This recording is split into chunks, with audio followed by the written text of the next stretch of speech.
Hey, this is Andrew bringing you another Keyforge deck review. This one is Spool Jackson's Step Physicist, and this is one that I opened yesterday at a sealed store championship. That's a pretty cool Archon there. I like the little star things up here. And it's Untamed, Star Alliance, and Saurian. And by the way, I have on the card backs, the Saurian is in the right position where it gets misprinted. So there you go. Apparently that's just a fairly common thing when it's in that position from what I've heard.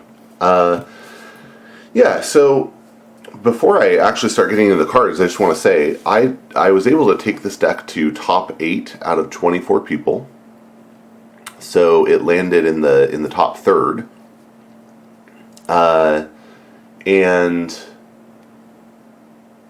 it beat, I was the one loss during Swiss for one of the players that was at the top 2 table. I had a commitment, so I had to leave early, which I was kind of relieved I lost in the top 8 round, because I really would have had to concede later anyway. Anyway, I guess that's my way of rationalizing it. So anyway, I was his one Swiss loss, and the weird thing was that game 1 with this deck went 3 keys to 0. I won it 3 keys to 0. Game 2 went to time, and I barely won on time, and I'll talk about that a little later. And then the third game went 3-0. This was against the guy who was at the top 2 table. I beat him 3 keys to 0, which is just very interesting because of where he landed, you know. And I don't know whether he got first or second in the end. And then game 4, I lost to someone who also made top 8 but got knocked out there, and game 5 I won. Another interesting note there, the tournament doc from FFG says that with 24 people, even on advanced, we should have done 4 rounds with a top cut to 8. But Gem made us do 5 rounds with a top cut to 8. So that was a little weird. But it was fine. It worked out. Again, it worked out in the end because I got beat in the first round of the top 8 by the other person who also made it to the top table. So one of them I just barely lost to, and one of them I beat 3-0. I opened this deck and started looking at it, and I thought, this isn't great. I was very excited about having Star Alliance and Saurian, but there are some things that don't work very well in this deck. Star Alliance is always great. It works well with anything. It works very well with the Saurian. I think you'll see when we get to the Untamed, it's kind of not very helpful, and it was consistently something that I would get to the point where I would play it because it was clogging my hand, and that's not a great situation to be in. Afterward, I played a couple games. My friend who also got knocked in top 8, we were waiting for one other friend before I could drive away, and he pulled out a random Coda deck that he had just opened and said, "Hey, do you want to try these against each other, playing against this deck?" And he was slaughtering me. And so he had like Brobnar with just excellent board control and Shadows for Amber control. And anyway, so afterward, he sent me his deck list link, and he said, "Oh, hey, look, this is good, but it's not, not insane." And it was like 70 SAS. And if you listen to me a lot, I don't love these rating systems, but they do give interesting information. And SAS is closer to Arc now, so it's slightly more objective. Anyway, so I looked up the SAS on this, and it's 60. So at least by that system. And again, when I opened it up, I thought, hey, that's not amazing. So Sass and I kind of agreed on this one. I'm pretty proud of having ridden it to top 8. But I also, yeah, there's some things missing, some things that could be better. Definitely, if I could like re-roll the Untamed side, I would. Okay, so let's get into it. So let's cover Saurians first. We have Axiom of Grisk. This is an action. When you play it, you ward a creature. You destroy each creature with no amber on it, and you gain 2 chains. This is often a one-sided board wipe because Saurians do so much stealing, and it's so easy to put a lot of amber on your cards that you're probably wiping the opponent's board. And this is a really important board control card because it keeps you from being in a position where you would where those cards that have amber on them would be killed. So it's great. It's often worth the chains. The only thing is it falls down a little bit when you're playing against Saurian because your opponent's Saurian is probably also capturing. So a little risky there. Brooded on Auxiliary is a 6-power beast with Taunt and Hazardous 2, which is very nice for board control, for taking heat off of some of your creatures you might want to protect a little more. Chant of Hubris. Gain an amber, move 1 amber from a creature to another creature. And one like missed opportunity I saw a couple people do with this is they would like move an amber from one of their creatures to another of their creatures. But it just says a creature to another creature. So you could move an amber from one of your opponent's creatures to a different of your opponent's creatures. And you could also move an amber from one of your creatures to one of your opponent's creatures, which is effectively a steal. It's also very good if you have Imperial Scutum, because if even if your opponent has no creatures, but you have some amber captured, you can move an amber from one of your creatures to the creature with the Imperial Scutum, which means that probably that amber is just lost to your opponent. But if you can, move an amber from one of your creatures to one of your opponent's creatures, because at that point you are, now you can kill that creature and get the amber. Okay, Imperial Scutum. I have 2 of these. It's an upgrade with a bonus amber, and it gives a creature +2 armor, which is really excellent, and destroyed, move each amber on this creature to the common supply. So this is really helpful if you're doing these effects where you're capturing amber. We haven't gotten to them yet, but if you're doing a lot of capture or exalt, then throw this on the creature that you're putting all that amber on, and when it dies, all the amber is going to just evaporate. Of course, if your opponent does like a Hysteria or a Purge, something that makes the creature leave play without being destroyed, then this would not trigger and they would get the amber. So you just have to be careful about that. In my experience, I would stick this on a big creature that had a lot of amber on it, and then because I have a lot of ward in the Star Alliance, I would just keep those creatures warded and my opponents would just leave them alone, because at that point the amber's lost. That's annoying, but whatever. And in Sealed, people didn't have the lifted off the board effects, so they kind of just left them there, and it was just a deterrent in the end, and that worked out really well. Legatus Raptor is a 4-power dinosaur soldier, and it has 1 armor, and the fight ability is you may exalt Legatus Raptor. If you do, ready and use another friendly creature. That can be quite good, and especially if you have the Imperial Scutum on the Legatus Raptor, not only does that armor help you when you're fighting, but additionally, you don't have to worry so much about exalting him because the amber is just going to evaporate. So it turns this into basically fight, you may ready and use another friendly creature, which is really nice. We have 2 copies in here of the Golden Spiral. It is a fantastic artifact. It says, action exalt a friendly creature, ready and use that creature. And again, if you're doing that on creatures that have the Imperial Scutum, then you don't have to worry so much about the exalt part. And in the case of like Legatus Raptor, you're exalting him once to fight, then he can exalt a second time to ready and use the neighbor, which means you're getting double value out of the Golden Spiral, right? And because his effect is ready and use, it's like you can use the neighbor, fight, exalt, use the neighbor, Golden Spiral, exalt, fight, exalt, use the neighbor, which can get out of hand very quickly, and I'll show you my favorite neighbor for him in a second. I have 2 copies of Tribute. So Tribute is an action with a bonus amber, and it says the most powerful friendly creature captures 2 amber. You may exalt that creature to repeat the preceding effect. Well, again, if you have the Imperial Scudam on that creature, then this becomes amazing because you are capturing 4 onto the creature. You're adding another one from the exalt, but that 5 amber is just going to evaporate when the creature dies, so it is not a big deal. Very useful.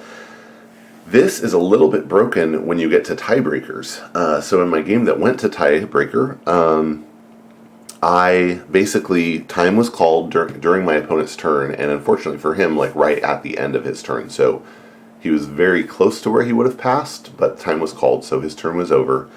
Or so his turn was still in progress, and that meant that his turn ended, and then I would get a turn. And we were both on 2 keys. He had 6 amber, I had 2, and I had Tribute in my hand. And what that meant was I was able to, even regardless of my other cards, this was able to drop him to 4 and push me up to 3. Drop him to 2, from 6 down to 2, and me from 2 up to 3, and then I was able to reap a little as well. And because it was the time, I didn't have to worry about that exalt. I didn't have to worry about whether he could get the captured amber back. So Tribute is just a very swingy card for tiebreakers.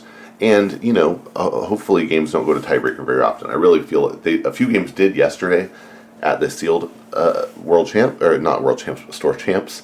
And I feel like a lot of it was, it's a new set, it's sealed, just nobody knew how to play these cards really fast. So that'll get better. But yeah, it's pretty broken in tiebreaker. Paraguardian is a 6-powered dinosaur soldier with 1 armor. When it reaps, you may exalt it, and if you do, ward each of its neighbors. And here, I want to show you, this is like, because this happened, this was a real turn for me. And maybe I should pull out my tokens, because, so basically,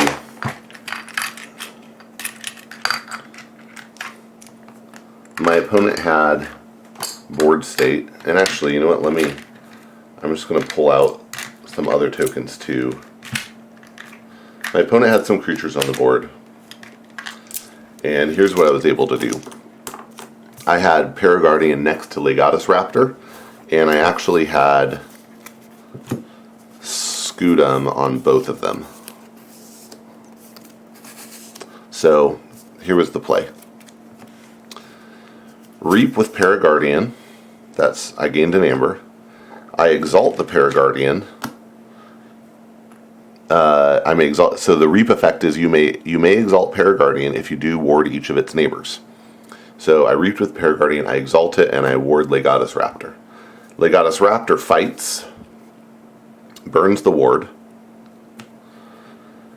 His fight effect is you may exalt him to ready and use his neighbor. So I do that, I exalt him, and I ready and use Paraguardian to reap. And I exalt the Paraguardian to ward Legatus Raptor. Now I use Golden Spiral to exalt Legatus Raptor to ready and use him. He fights something, burns the ward, exalt him to ready and use the neighbor. I'll use the Paraguardian to reap. I'll exalt the Paraguardian, and I'll put a ward on Legatus Raptor, and then I can use the Golden Spiral again to do it again. So at the end of the day, I've reaped 4 times with Paraguardian. I've exalted the Paraguardian 4 times. I've fought 4 times with the Legatus Raptor, each time having a ward already on it. And I've exalted the Legatus Raptor 5 times. At the end of the day, the Legatus Raptor has a ward. The Paraguardian doesn't, but it might from some other effect. It's just been reaping anyway. They both have Scudam, so all that amber is just going to evaporate. And I've gained 4 amber and done 4 fights with a 4-power creature, where it's not getting hurt. So that's pretty bonkers. That's an amazing combo, and something to look out for. especially with the Golden Spirals and the Imperial Scutums. Like, it just, that part all works really well. And I'll say that part of this deck worked fantastic. I really tried to play through that slowly, but I had an opponent at one point was like, I had one opponent who said, wait, you can exalt a creature twice in the same turn? I thought you could only do it once. And it's like, well, if the effect keeps telling you to do it, then yeah, you can do it. And I had another opponent who stopped me and said, oh, whoa, I did not follow that. And I said, well, I'm going to do it again next turn, so I'll do it again. But I tried to do it slowly, and that guy ended up beating me, so I think it was okay. Anyway, fun stuff. You can get into some really fun combos with the Saurians and those exalt effects. Again, it is high risk, high reward, right? You're putting all this free amber for your opponent if the creature leaves the table. Imperial Scutum helps mitigate that. Ward helps mitigate that. Sometimes it's just the right thing to do because you're closing out the game, but something to watch out for. Okay, last one here in Saurian. I'm going long on this video, I guess. Diplomacy. It's an action with a bonus amber, and it has alpha, and when you play it until the start of your next turn, each creature gains before fight exalt this creature. So basically what you are doing is you're putting your opponent in a situation where if they want to fight, they have to almost give you free amber. They can still fight, but that's what they'll do. But it applies on your turn as well. So yeah, it's an interesting card. And most of the time it worked out to my advantage, especially, again, because of things like the Imperial Scutum. It also can work out to your benefit if you have the Axiom of Grisk in your hand, right? Maybe you fight with some cards, exalt them, and then they just don't get destroyed by the Axiom. Alright, let's go on to Star Alliance here. And the Star Alliance here is fine as well. I think it's fine. Armsmaster Melina is a 4-power human with Hazardous 3, and each of her neighbors gets Hazardous 3. Really good board control there. Chief Engineer Walls is a 2-power human with Elusive. Play, Fight, Reap. You may return an upgrade or robot card from your discard pile to your hand. And this deck has plenty of those. It has, we saw 2 upgrades in Saurian. There's a bunch coming in Star Alliance. Explorover is an eligible target for Chief Engineer Walls. It's a 3-power robot with Skirmish.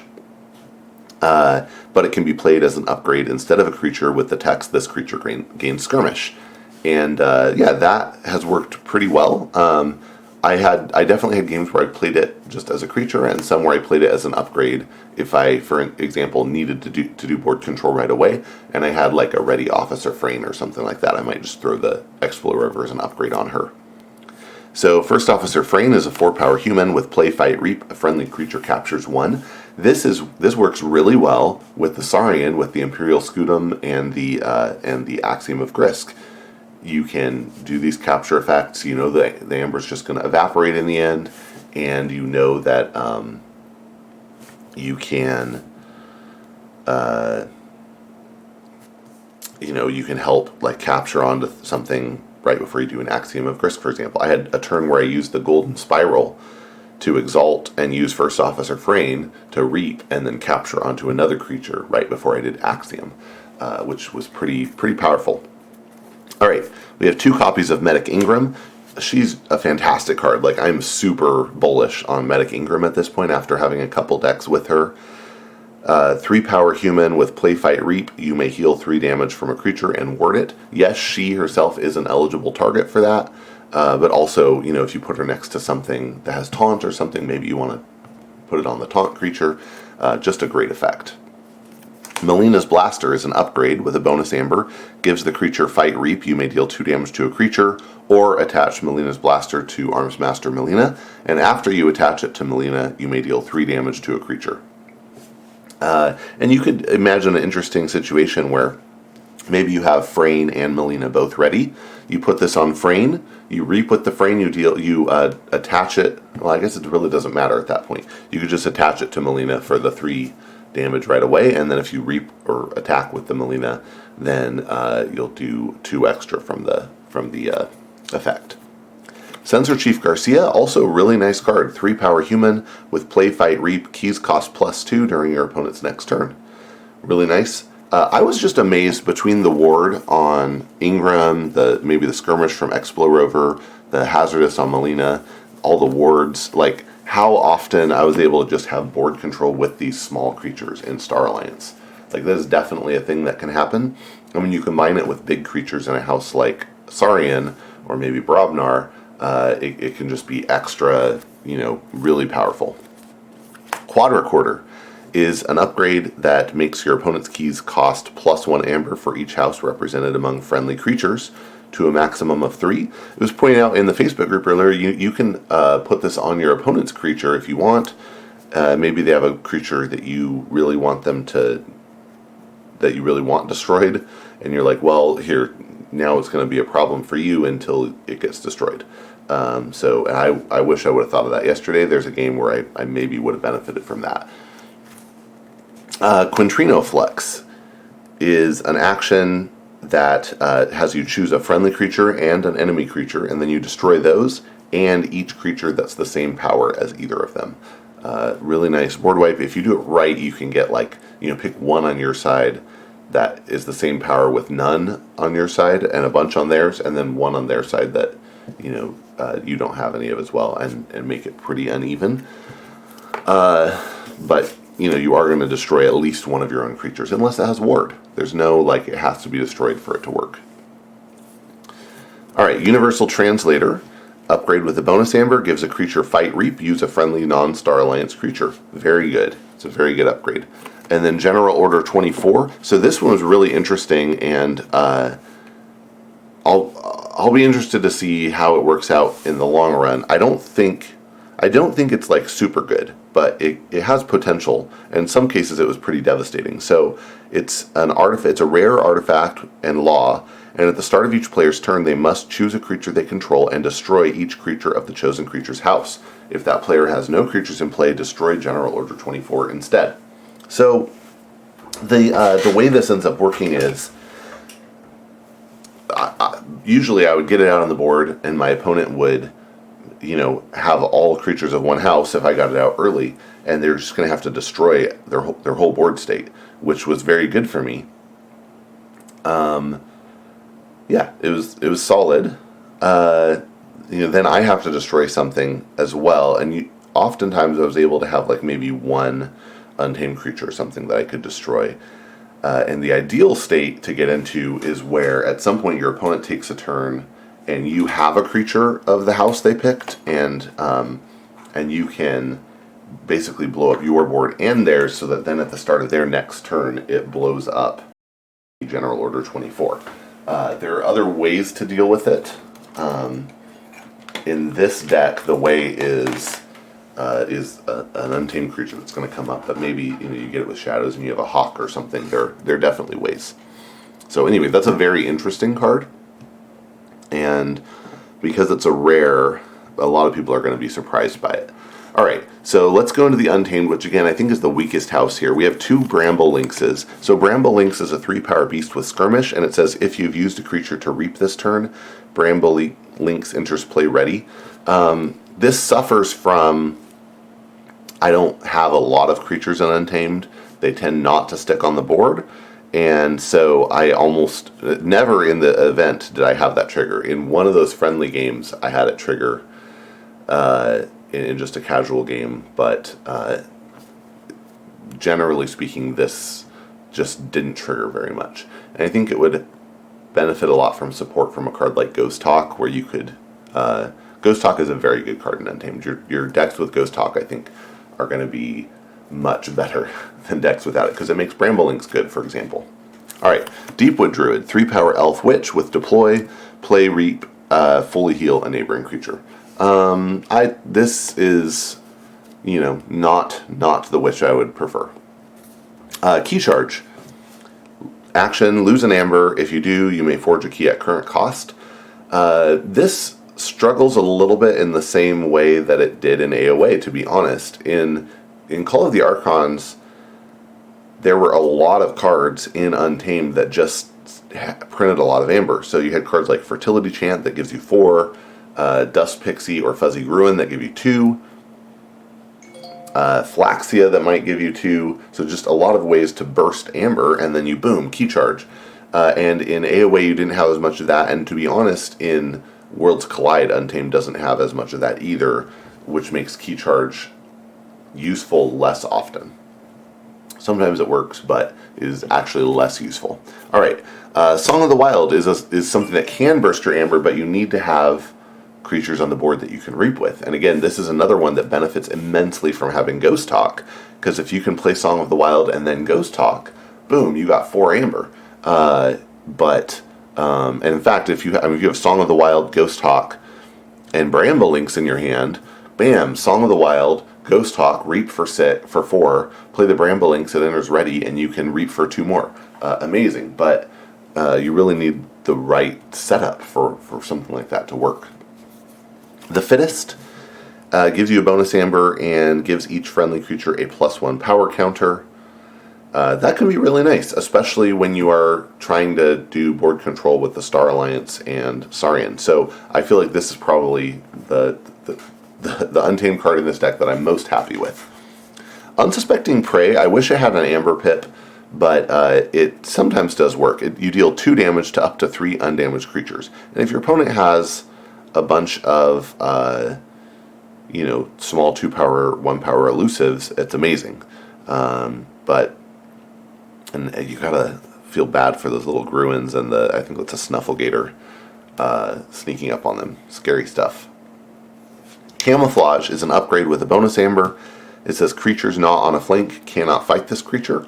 I was using this on my Brooded on Auxiliary quite a bit, and it made my board state really difficult to deal with, so I actually appreciated it. In AOA, I often didn't like this card. I feel it has more benefit in Worlds Collide. Fogbank, really, really nice. Gaining amber, your opponent cannot use creatures to fight on their next turn. Gebuk, just really don't care. It's a 5-power beast with Destroyed. Discard the top card of your deck. If it is a creature, after Gebuk leaves play, put that creature into play in Gebuk's position in the battle line. It has potential to be good, but you got to get lucky, and it's a 5-power, so I don't know, maybe there's something, but it just didn't work out very much. And then last one, Giant Gnawbill is a 5-power beast. After a player chooses an active house, that player destroys an artifact of that house. This could potentially, this did some work sometimes, but gotta be careful about it. This deck I did okay, and the games where I did really well, I had 2 games where I beat my opponent 3 keys to 0, and those games were games where I got board control early with Star Alliance with some help from Saurian, and was able to mostly burn through my Untamed cards without losing much tempo as I was dumping my hand of those. The game that went to time, I barely won because of that tribute. The games I lost were actually because my opponent established board control. One of them was because my opponent established just really strong Saurian board control early and kept murdering my dudes. And the other one was a situation where I had board control, but they were able to kill a creature with a bunch of amber on it right at the end that did not have a Scutum, and also continuously steal me off of my last key. So really well played there. Good timing in the use of their cards. But yeah, so anyway, this was fun to play. I'm really glad I didn't look up the ratings before, which you shouldn't for Sealed, because I would have probably gotten discouraged and not played it as well as I did. Anyway, just I guess proof you can you can get some distance out of something that's not fantastic. As soon as it goes up against something that has real board control, it just struggles. So I think that's a good lesson in general for Worlds Collide, is board control matters a lot, and I thought it would matter a lot in AOA, but Worlds Collide just gives you even more ways to capitalize on board control and punish your opponent for not having a board presence. So anyway, that's it. Thanks so much for watching. I hope you enjoyed, and that you'll get out and forge some keys.